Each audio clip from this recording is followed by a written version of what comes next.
Tack för det. Idag kom världens största passagerarflygplan för första gången till Sverige. Det är 79 meter mellan vingspetsarna och det har plats för 526 passagerare. Lots of people, taking photos, and especially, if we do a so-called flyover, the plane passes in 100-meter height over the airport. It's impressive because then you see it's big, and the engines are big. Idag kom den tyska flygande cirkusen på besök. Lufthansa testflög världens största passagerarflygplan, Airbus 380, till de nordiska huvudstäderna.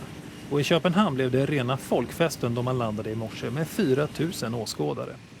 People who are not familiar with flying with aerodynamics, they wonder how such a big piece can fly and stay in the air, but the aerodynamics are all the same. How does it feel to fly it? Great.